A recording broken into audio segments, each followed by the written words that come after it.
All right, it is now week one, fully in the books, as the fantasy football season is off and running. For people on the live stream, let me know if the sync is better at all. The reason I was on the fall schedule for so long and some of the ums and ahs is because, I mean, you guys know I say a lot anyway, and I'm working on it.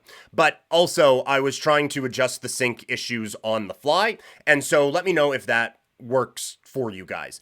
Deeds in the chat here. Do you use OBS or Streamlabs? I use OBS.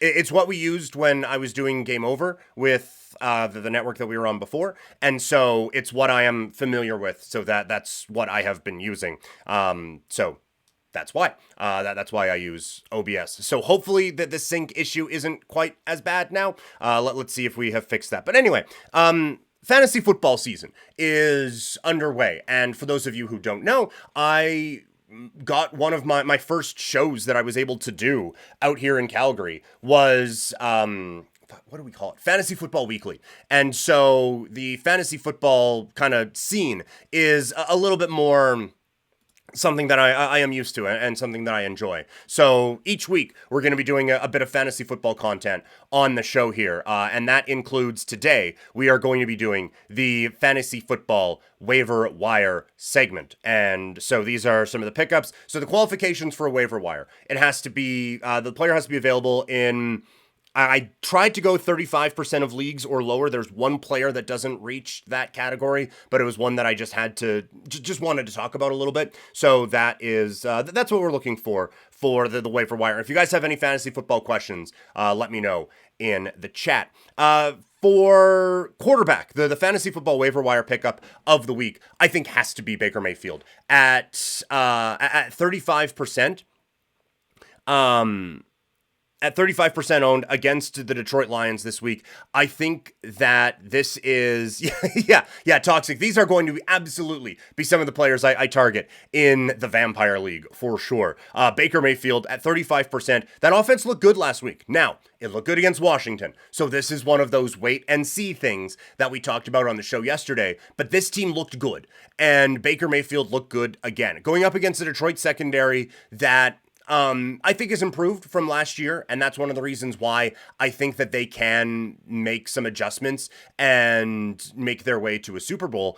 But I do still think, like you saw last week against the Detroit Lions, Cooper Kupp still had a good day. Matthew Stafford, I think, still had an all right day. That there are still fantasy points to be had, and honestly, there aren't a whole lot of other options that are unowned at the quarterback spot right now. Baker is absolutely the one that is... Baker's absolutely the one that I think is the best. At wide receiver, it's Adonai Mitchell, 32% owned with the Indianapolis Colts. And if you just look at the fantasy production, it's not there.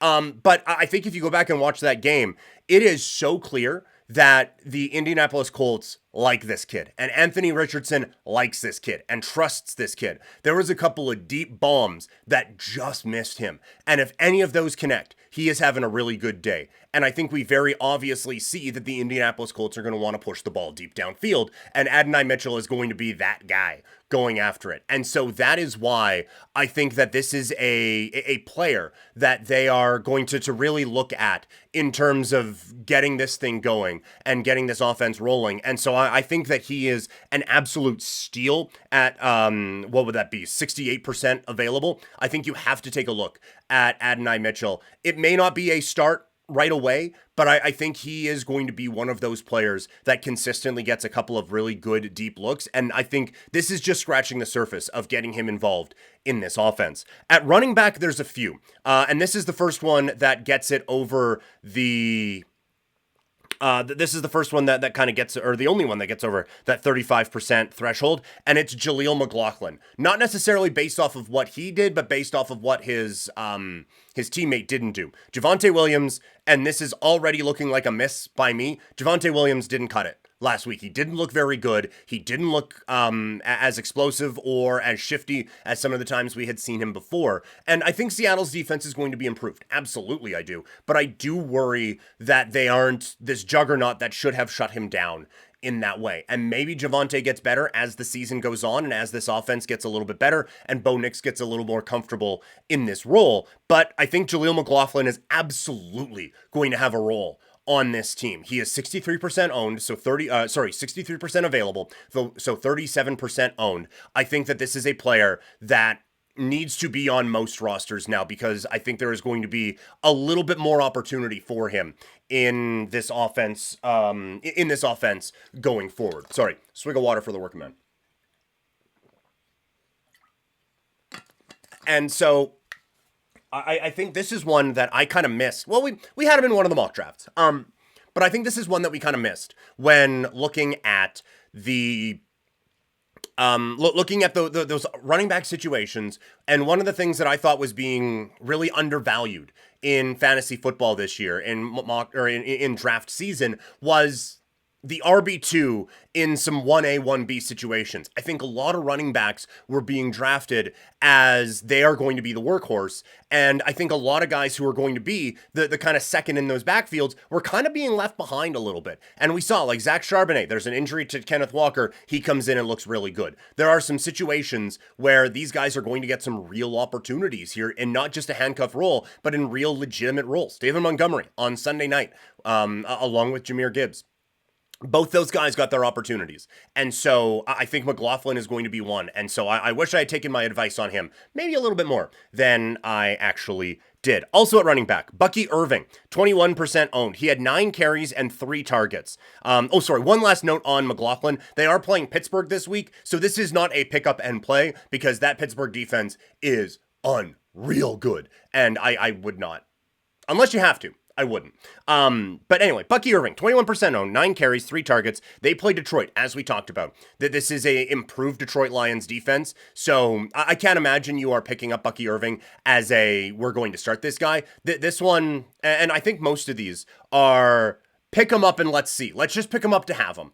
There are deeper leagues where you would kind of need them, but they're probably owned in those leagues anyway. But Bucky Irving is a player who I think is in an interesting spot because, as we just mentioned, Tampa Bay's offense I think is going to be pretty good. And, well, pretty good might be a bit of an overstatement. They're going to be fine.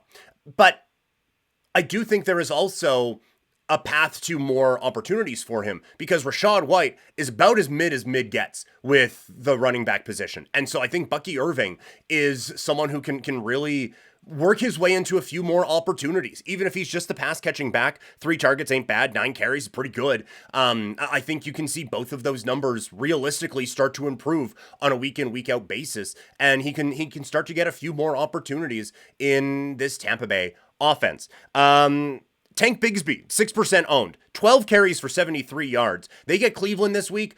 I still think the Browns defense is going to be all right, but I think that this is going to be a pretty positive game script for Jacksonville, and I think they're going to be able to run the ball and try to put this game away. Etienne is still the number 1 guy there. Fumbling at the goal line isn't going to help, but Etienne is still the number 1 guy there. But a lot of the things that we liked about Tank Bigsby last year are still there, and it's just he hasn't killed his reputation by fumbling too much this season. And so I think that this was one that I overlooked, and it's one of those ones where I wish I was smart enough to see it immediately and in draft season, and that goes for these next couple. But what did we like about Tank Bigsby last year? Because I liked him. He was one I was targeting a lot last year, and that was one I absolutely missed on last year. But one of the things we liked about Tank Bigsby, strong runner. He is going to be in an offense that's pretty good. Those things still hold true. One of the reasons I liked him is I didn't think Travis Etienne was all that good, and I think Etienne kind of showed me up a little bit. But the only thing that held Bigsby back last year were the fumbles. And if that is something that he has grown in this second year, which you absolutely can, by the way, I think we get used to Antonio Gibson guys who, once they have fumbleitis, it becomes terminal and not something that they're able to work away from. But if you are able to develop and if you are able to evolve out of that, then all of a sudden you got a pretty good running back on your hands. And I think you have that with Tank Bigsby here. If the fumble issues are gone, this is a really, really valuable player that, again, I think is going to grow into a few more opportunities. And the last one, we all saw it on Thursday night. It's Justice Hill. And that was one as soon as I saw it, I was like, oh, for fuck, how did I miss that? Because, yeah, Derrick Henry is going to be the main back in Baltimore, but he's not going to be an every down back, and they're going to need a pass catching back Justice Hill is that guy. The second they threw to Justice Hill, I was like, oh yeah, there's 100% value in a pass catching back in this Baltimore offense. Why didn't I see that? And you see it there. He is 4% owned. That's going to change, I think, dramatically. 8 targets. They get the Raiders this week. And while that looks like a good matchup, there is some concern because Baltimore, I think, kicks the shit out of the Raiders and just absolutely annihilates them. So, good for Baltimore.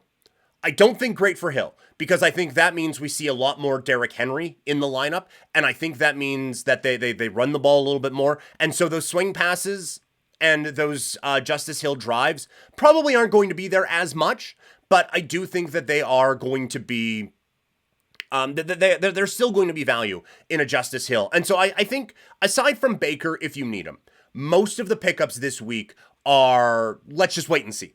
Just kind of a stash away sort of a play to see if you can kind of get that thing rolling a little bit more. But I do think that these are more depth pieces that could hit down the road than absolutely play them in week 2. At tight end, every waiver wire in the world, every waiver wire segment, every waiver wire column, all of them are going to have Isaiah Likely on there. We have to as well. I will caution. I think a lot of what we saw in that game was Lamar taking what the defense gave him, and what the defense gave him was short passes to Zay Flowers, and if he had a second of time, deep looks to Isaiah Likely. The thing they didn't give him was Mark Andrews. I don't think Thursday night was a statement on the cookedness of Mark Andrews necessarily. I think that it was more a concern of Kansas City that they had an entire week to game plan, or not even an entire week, an entire offseason and training camp to game plan for week 1 against Baltimore. And they knew that cat ain't beating us. And then it looks bad because Andrews catches that one in the flat on 3rd and 4. He just turns and runs and it's a first down. Instead, he slips and falls and looks like an 85-year-old man on ice in Calgary in December. And so that looked bad. But I do think that there was a lot of attention paid by the Kansas City Chiefs secondary to limiting the options that Mark Andrews got. And so I would caution, there is I would say 95% certainty we have seen the best game Isaiah Likely plays this year. 9 targets is probably going to be his high. Now, is he going to be at 5? Probably, because you look at this Baltimore offense and you look at the pass catchers they have. I still think Mark Andrews is good, but Isaiah Likely is at worst their 3rd best pass catching option. And so I think you see a lot of 2 tight end sets, and I think you see a lot of opportunities for Isaiah Likely. I think you kind of have to view him, like he literally plays tight end. I think you have to view him more as a wide receiver, and Andrews a little bit more as a tight end. Colby Parkinson is another one in the non-likely division. Parkinson, 6% owned. The LA Rams offense looked all right. Puka Nacua goes down with an injury. I think Parkinson could work into some more looks here. It seemed like obviously Cooper Kupp is just the apple of Matthew Stafford's eye.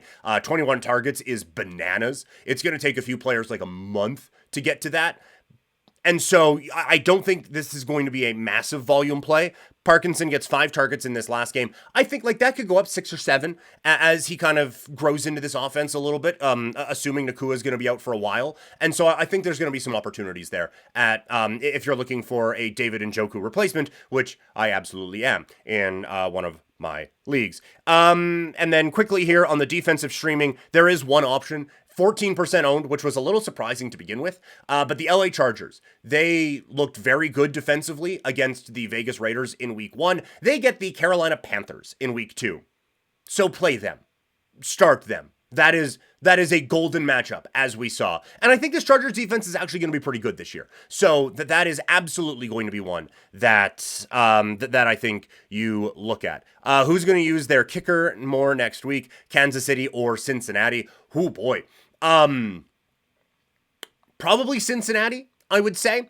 I think that their offense is a little bit stalled out right now, and I think that they're they're going to not finish as many drives as Kansas City is. I think Kansas City will probably do all right against Cincinnati. But now this is interesting with the kicker thing. Now I'm thinking about it a little bit more. Kansas City's kicker, like, maybe Kansas City finishes a few more drives, but Cincinnati's offense looked awful. Maybe they don't even get into field goal range. You know, like I just said, they didn't finish a whole lot of drives. They didn't put up a lot of points either. Their kicker only got 3 points. I think McPherson has a booming leg anyway, and I'm not a Harrison Butker fan for reasons that he made very clear this offseason. So I would go with the Cincinnati kicker, McPherson, in that spot if we are looking for that. So I think just in general, the Cincinnati kicker is the way to go.